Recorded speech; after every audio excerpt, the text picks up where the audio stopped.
이 간격이 좀 커요. 간격이 좀 크니까 이제 좀 오래된 책은 기본 개념들을 이해하는데 도움이 될 거고요. 최근에 나온 책은 좀 더 구체화된 SMI 활동들과 그 체계를 이해하는 데 도움이 될 거라고 생각이 듭니다. 우리가 구매 업무, 공급 관리 업무를 하면서 공급 시장을 늘 살펴야 돼요. 여기에는 정치, 경제 상황도 있지만 재해 상황도 있고요. 이런 부분들을 좀 더 발전시켜서 구체적인 행동으로 나오는 게 그 중에 하나가 리스크 관리라고 하는 형태로 나옵니다. 우리가 6개 모듈, 비대면 라이브 강의 6개 모듈 중에 그 핵심 역량 두 번째에 보면 2009년도 버전의 책에서 다루지 않았던 2018년도 버전에 새로 그 넣었던 개념이 위험 관리였잖아요. 그 위험 관리에 조금 더 넓은 그 포함하고 있는 하나의 그 지붕이 있다면 그걸 제 생각에는 SMI가 되어야 될 거라고 생각을 합니다. 자, 여기까지 다뤘어요. 여기까지 다루고 책을 잠깐 책의 그 2장이죠. 2장의 마지막은 어떤 걸로 되어 있냐면 구매 조직에 대해서 그러니까 전략이라는 거 안에는 조직을 어떻게 운영할 거다라고 하는 개념도 들어 있어요. 그러니까 구매 공급 관리가 아니라 프로젝트 매니지먼트라고 하는 그 지식 체계 안에 보면 조직에 대한 게 조금 상세하게 나와 있거든요. 그, 그거를 운영하는 기관이 PMI라고 부르는 기관이고, 그 기관에서 그 발급하는 자격 제도가 PMP라는 자격 제도가 있습니다. 거기 그 PMBOK라고 하는 그 지식 체계 안에 보면 그 조직에 대한, 구매 조직이 아니라 조직에 대한 내용이 조금 더 상세하게 나와 있는데, 여기서는 이제 공급관리 조직과 관련돼서 조금 더 심플하게 이야기를 하고 있습니다. 그거를 이제 한마디로 표현하면 집중형이냐 분산형이냐라고 나눌 수 있어요. 물론 중간 형태도 당연히 있겠죠. 보완적인 하이브리드 형태도 있을 거고 아니면 중간 어중간한 형태도 있을 거고요. 아니면 둘 다 가져가는 형태도 분명히 있을 수 있습니다. 근데 이제 편의상 성격이 다른 두 가지를 이렇게 대비해 보면 이해가 쉬우니까 집중형은 구매가 어느 한 곳에 이렇게 몰려서 하나의 그룹을 형성하면서 업무를 하는 거예요. 그러면 뭐가 좋을까요? 그렇게 생각해 볼 수 있고요. 분산형은 구매 요구가 있는 그 현장에서 구매가 역할을 하는 거예요. 그러니까 어떤 이점이 있을까라고 보면 집중형은 일단 역량을 한 곳에 집중하다 보니까 전문가들이 나올 확률도 많고 전문가 교육도 하기 쉽고 그 다음에 데이터를 다 모아서 뭔가 일을 해보기가 좋아요. 그러니까 조금 더 시스템화되고 이런 게 있고요. 분산형 같은 경우는 현장의 목소리를 듣기가 쉽겠죠. 그리고 바로바로 대응이 쉬울 거지만 조금 더 큰 형태로 기업의 전략에 기여하는 걸로는 뭔가 말하기가 약간 좀 부족한 면이 있을 거라고 생각합니다. 그러니까 요렇게 간단하게 지금 말씀드렸지만 이것보다는 조금 더 깊이 있고 넓이 있는 내용들이 있습니다. 그런 내용들은 구매, 공급 관리, 뭐 심화, 전문가 과정 이런 부분에서 다뤄야 할 내용이고요. 참고로 구매, 공급 관리, 기본, 비대면 라이브 강의가 지금 오늘부터 시작됐잖아요. 이게 끝나고 나면 요거보다 조금 더 심화된 형태, 구매, 공급 관리, 심화 또는 전문가 과정을 비대면 라이브로 개설해서 어, 이어서 해볼 생각입니다. 지금은 현재는 뭐 그런 계획만 가지고 있습니다. 그 안에 보면 이제 기업의 구매 조직을 어떻게 가져갈 거냐라고 이제 생각하는 것들이 전략의 단계에 들어간다라는 거 꼭 기억해 주시기 바랍니다. 제가 다니는 회사를 보면 일단 사업부 단위로 분산형 조직을 운영하고 있고요.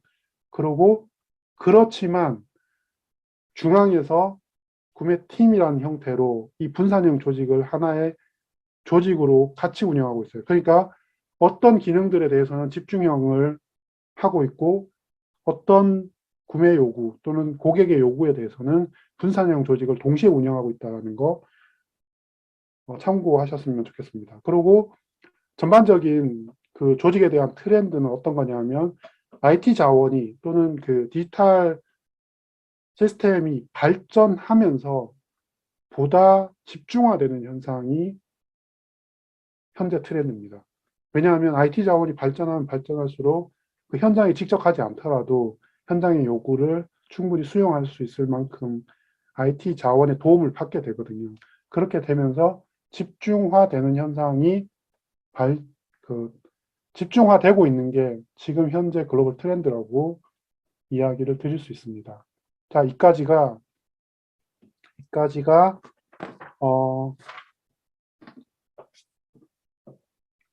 구매 공급 관리 기본 비대면 라이브 과정 모듈 1입니다.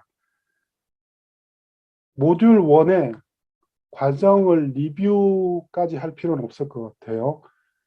단지 한 가지 논문을 소개시켜 드리면서 마무리를 했으면 좋겠어요.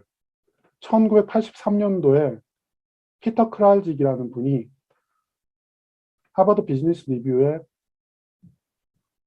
글을 하나 씁니다. 네, 오퍼레이션스 스트래티지라고 하는 잡지에 또는 그 카테고리에 이런 글을 실어요. 구매는 공급 관리가 되어야만 합니다. 라는 내용이었어요. 오퍼레이션스는 참고로 생산 관리입니다. 네, 그 얘기를 다른 말로 하면 구매에서 공급 관리로라고 하는 겁니다. 요 제목은 컨설팅 전 세계적인 컨설팅 기관이죠. 거기서 별도로 냈던 글의 제목이기도 합니다. 근데 그 원류가 이거예요. 원본이. 그 구매는 공급 관리가 되어야 됩니다. 기존의 구매는 그냥 구매 역사에서 말씀드렸던 생산 관리를 지원하는 수동적인 역할에서 조금 더 전략적이고 능동적인 형태로 바꿔져야 됩니다라는 내용을 싣고 있어요. 그거를 잠시 보여드리면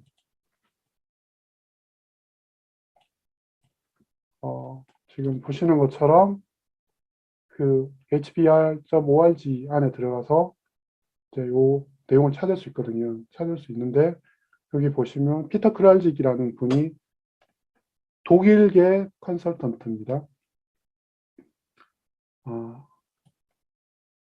이분이 이걸 설명하면서 설명할 여러 가지 카테고리 관리라든지 전략이라는 부분들을 전부 다 제안했어요. 그러니까 이거 한번 꼭 읽어보시기를 원합니다. 이 내용을 한번 읽어보시면 현대 구매 공급 관리가 여기서부터 시작됐고 이 개념에서 지금 나와 있는 책들이 크게 벗어나지 않는다라는 것을 확인하실 수 있습니다. 네, 요거를 시간이 좀 걸릴 수는 있어요. 시간이 좀 걸릴 수 있는데 이제 시간 좀 갖고 이 글을 꼭 한번 읽어보시기를 권해드립니다. 네. 자, 여기까지가 모듈 1에 대한 소개이고요. 하나 광고를 드리면 모듈 2 이후의 라이브 강의는 이런 식으로 진행이 됩니다. 모듈 1 강의 개설 과정에서 이야기를 안 드렸던 부분이에요.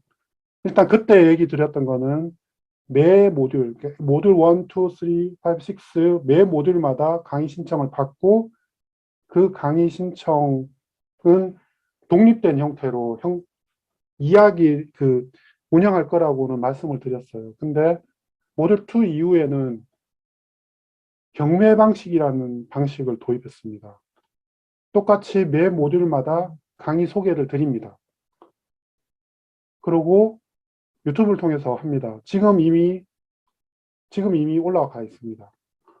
그리고 매 모듈마다 강의 신청을 구글 설문지를 통해서 받게 되고요. 강의 신청 비용은 매 모듈마다 자율적으로 입금하시면 됩니다. 그리고 여기서 모든 분들이 강의를 들으실 수 있는 건 아니에요. 여기서 약간 게임을 해보는 겁니다. 강의 신청을 하신 비용이 각자 다 다를 거예요. 각자 다 다른데 그걸 일렬로 쭉 세워보면 상위 70%에 해당되는 분들한테만 수강 신청을 할 수 있게, 수강을 할 수 있게 강의 연결 주소를 발송을 할 거고요. 나머지 30%에 해당되시는 분들은 다음에 개설되는 구매 공급관리 기본 과정에 신청을 하셔야 됩니다. 강의 신청 비용으로 보내주신 금액은 이제 강의를 준비한다든지 또는 지금 보시는 이제 줌과 같은 툴의 유료 결제, 뭐 1년간 유료 결제를 한다든지 뭐 이런 여러 가지 제반 그 강의를 준비하는데 필요한 여러 가지 비용으로 쓸 예정이고요. 그리고 강의를 들으시고 강의를 평가해 주시면 그 하나 모듈마다, 그러니까 구매 공급 관리 기본 비대면 라이브 강의는 6개의 모듈로 되어 있잖아요. 그 모듈 하나하나마다의 강의가 종료가 되는 식으로 운영이 될 겁니다. 참고하십시오. 그리고 오늘 좀 길었죠. 오늘은 좀 길었습니다. 오늘 이 구매 공급 관리 기본 첫 번째 모듈인 구매 발전과 가치 제한에 대한 내용이 어떠셨는지 모르겠습니다. 그 평가를 하시면서 여러 가지 의견들을 주시면 됩니다. 그리고 네, 다음 주 토요일 10시에서 12시까지는 모듈 두 번째인 구매 관리 핵심 영역 두 번째 시간을 진행할 예정입니다. 모듈마다 신청을 별도로 합니다. 광고를 드렸듯이. 네. 오늘 구매 공급 관리 기본 비대면 라이브 강의 어땠는지 잘 모르겠어요. 근데 도움이 되셨기를 바랍니다. 네. 들으시느라고 수고하셨습니다. 감사합니다.